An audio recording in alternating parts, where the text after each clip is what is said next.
session is the review, right? So since we have one, two, three topics for the day, and the rest of the topic, one is the case study, the other one is a miscellaneous topic. So at this point, I would like to quickly go over some of the key pointers, so that like if you watch this segment of this today's video, then you will have a very high level picture of what we have looked at in the last 10 days.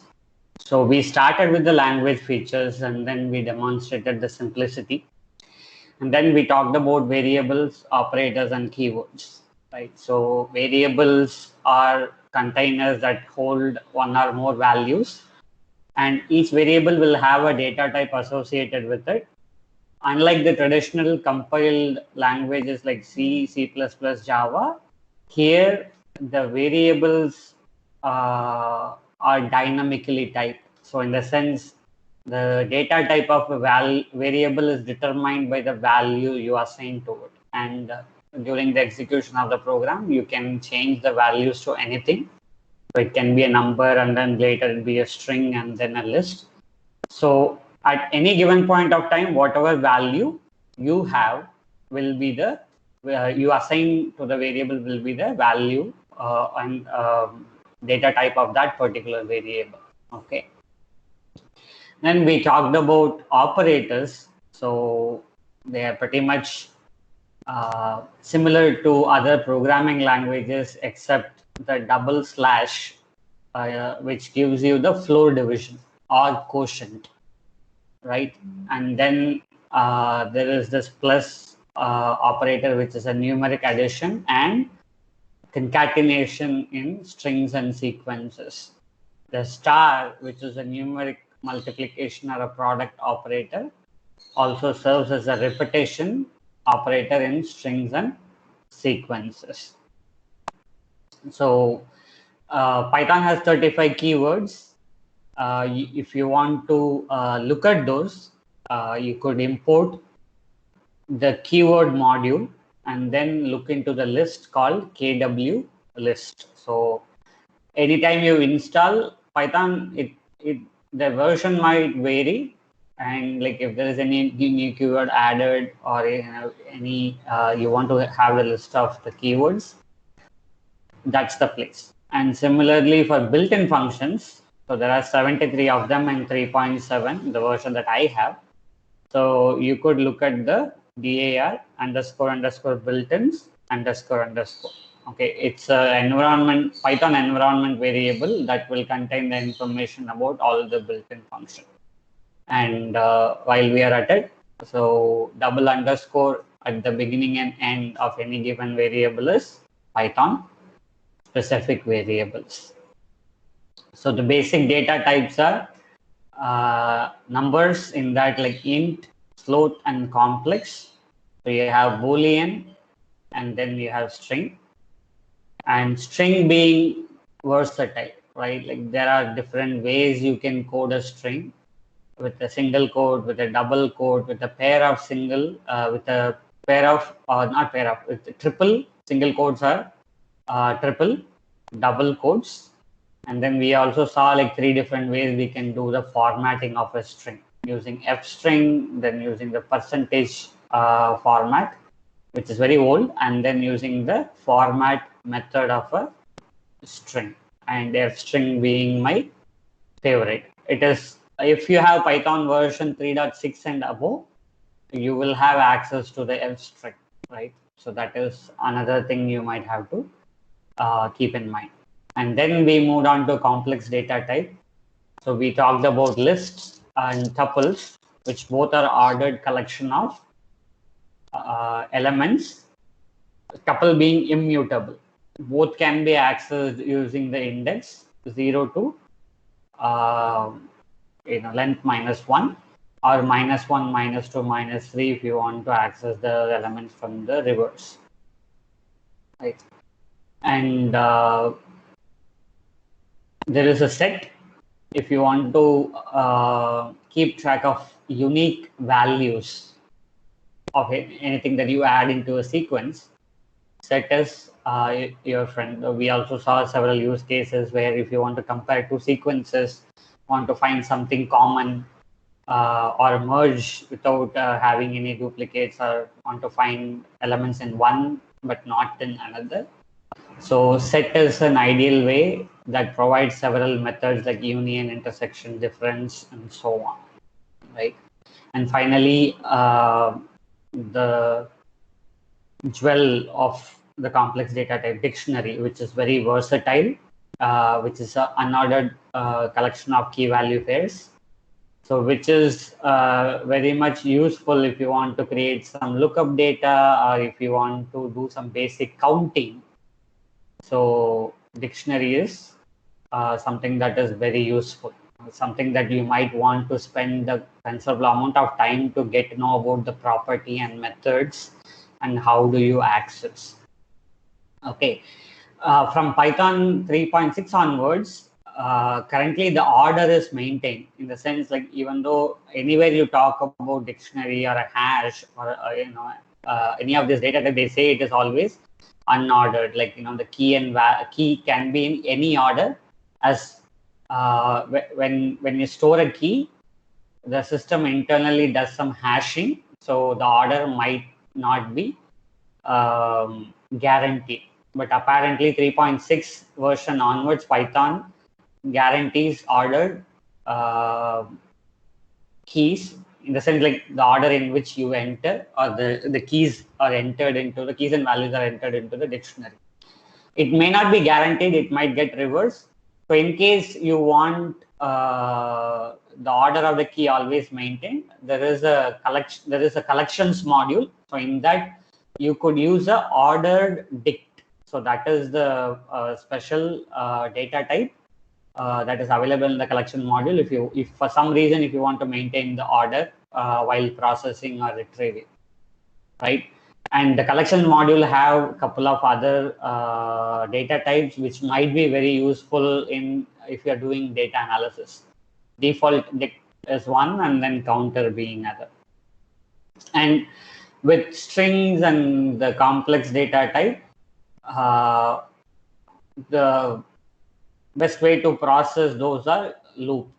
So loop provides a way to iterate the elements, and Python's for loop, which is significantly different from the traditional for loops, iterates over any sequence. So it can be a list, tuple, dictionary, or a set, or it can be functions that can create a sequence, like the range function, right?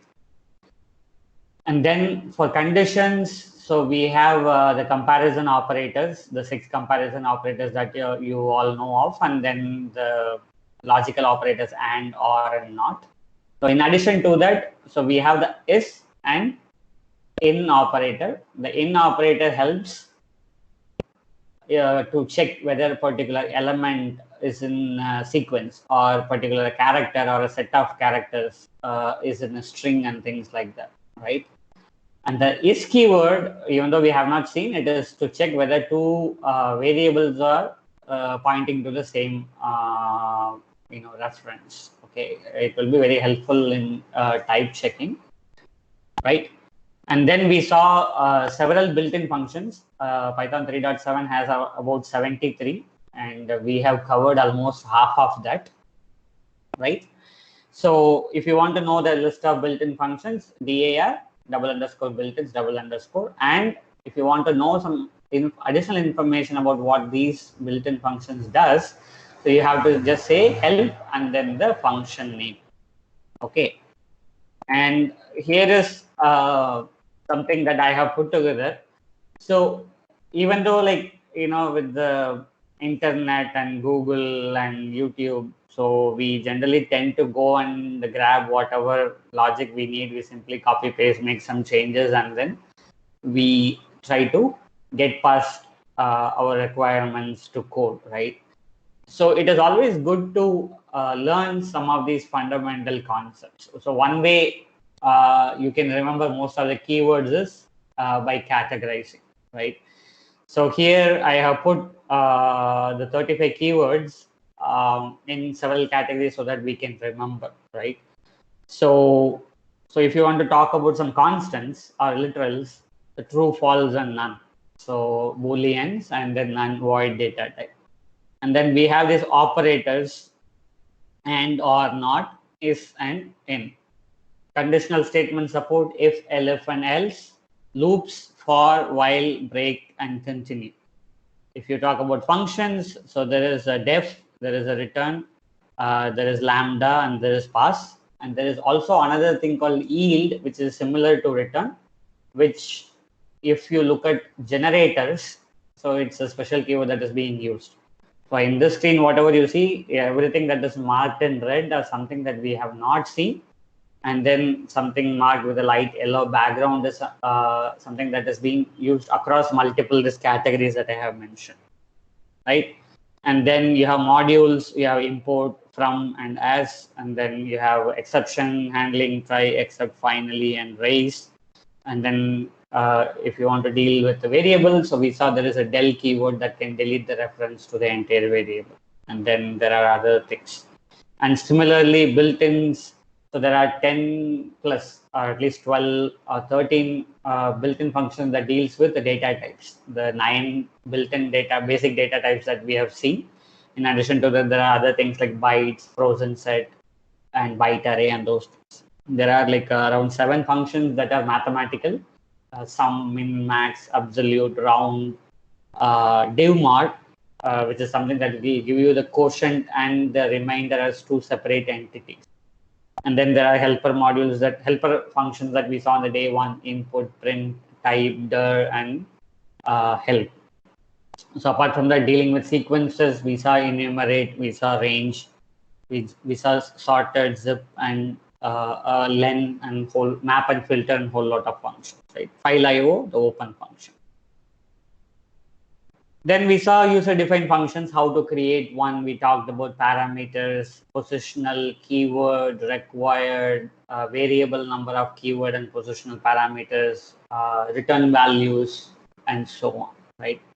And then we did discuss several of those modules, CSV, JSON, SQLite, random, pprint, OSS, and the faker, which is a third-party module you're supposed to install, right? Random being one of the important module, especially if you want to do some data science and then creating some simulation, like, if you want to create a simulation of a card game, or coin spin or coin throw, to find out if I throw 100 times, what is the chances of getting 5 heads straight, or something like that, right? So there are a lot of other methods in the random module, like choices, sample, uniform, triangular, and those kind of things, right? So what we didn't cover in detail is the statistics and math module. Again, something that will be helpful for you in doing data analysis. And then we saw file IO, different methods that were available: read line, read lines, and then write line. And my personal favorite being using a for loop on the file handle to read, and then using the print statement itself to write by passing file equal to file handle. Okay, so you could choose any of those. And then we also saw the usage of the CSV module, so in case if you want to process delimited files to avoid any pitfalls. So apart from that, we saw complex data types, comprehension being a shortcut to apply things, certain logic, or create a list and dictionaries and sets. We also saw the lambda functions, map, reduce, and filter, some advanced concept in the function itself. Lambda being a single line function that sheds the def and return, which can be very much useful to pass a function as an argument, which is supported by Python, which is called first class function, right? Map, reduce, and filter. Again, each of these 3 functions take 2 arguments, a function as a first parameter, and then a sequence, a list or a dictionary, as a second parameter. Map applies the function to every element in the sequence. Reduce applies to every element in the sequence and come up with one single number. Filter applies the function to every element, and then if the function returns true, that particular element is selected, as the name suggests. So MapReduce is a big concept in the big data world. So you have a simulation on that, right? So those are the key points, right? And then something I want to bring to your attention. There are many things, but given a point of time, I was not able to put together. So input function, that is something that we can use to get data from the keyboard from the user on the runtime, always returns a string. So if you expect numbers, you are supposed to typecast.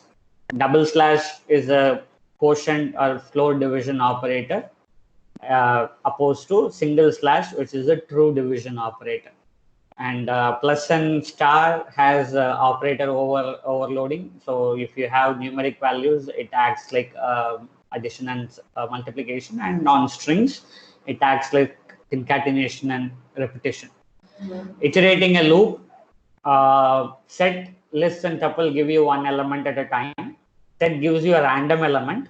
Tuple and list gives you in sequence.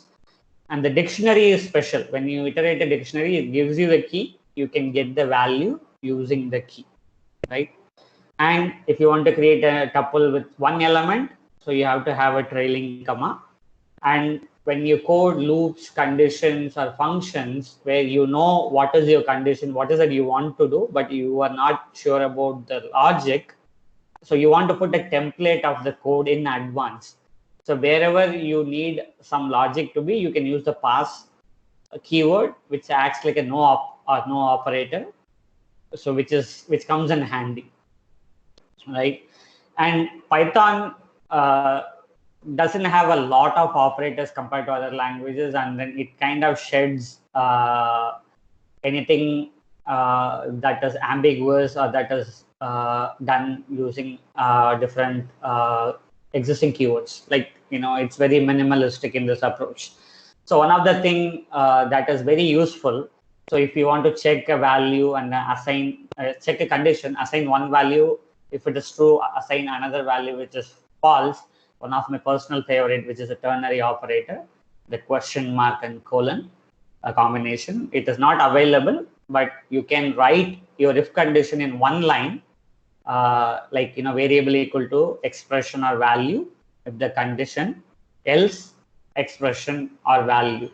So in that way, if condition is true, you will assign whatever is coded before the if the condition is false, after the else. And Python also has a unique way of comparing things. So if you let's say you have three values, right? So x, y, and z. So you want to check x is less than y and x is less than z, right? Or y is less than z, right? So in that case, so similarly, you will write something like this, x less than y and y less than z.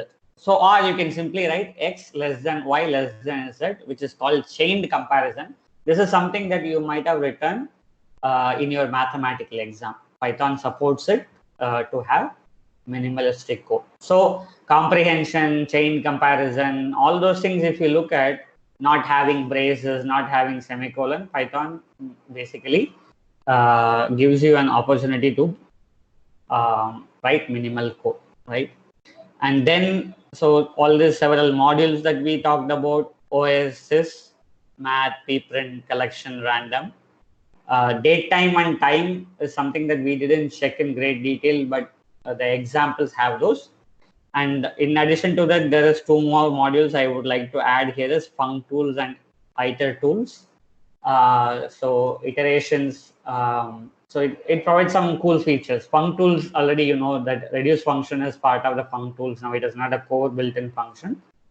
And for robust coding, you might want to check into argparse, logging, threading, and processing. So it is basically to have very professional coding and adding log messages instead of your print statement. If you want to do parallel processing, these things would help. Coding standards, which we are going to have a brief look quickly. Pep8, PyCode style. So these are two modules. You might have both or you might have one of them, because Pep8 was renamed as PyCode style.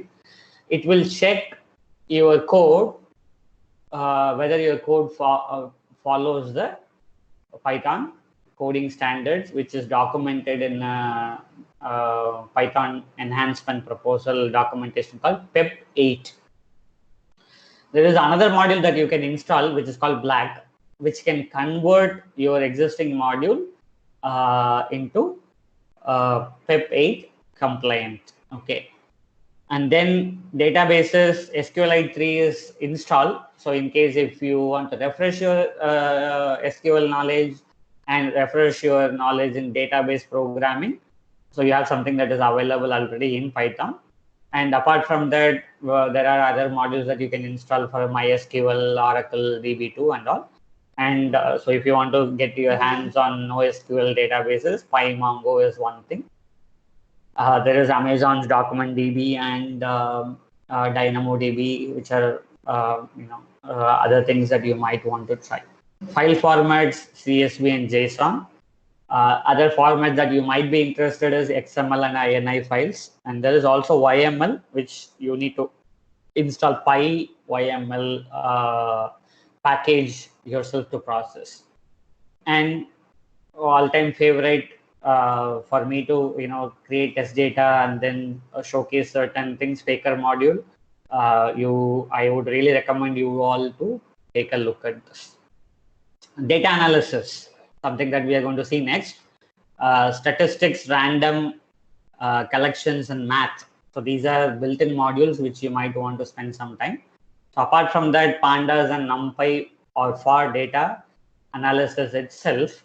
So in case if you have already worked in statistical programming language called SAS or you have done a lot of RDBMS querying using SQL, this pandas will be very familiar.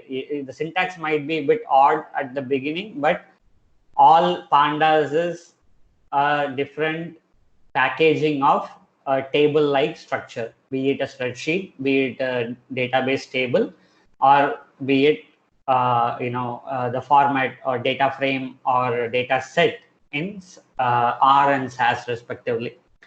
So in case if you want to get some quick plots like graphs and charts, Matplotlib is there. And if you want to create PDFs, there is also another module called Reportlib, which can be very useful, right? So that's like around 25 minutes. So that's the quick review of what we have seen in the past 10 days. Okay, I'm just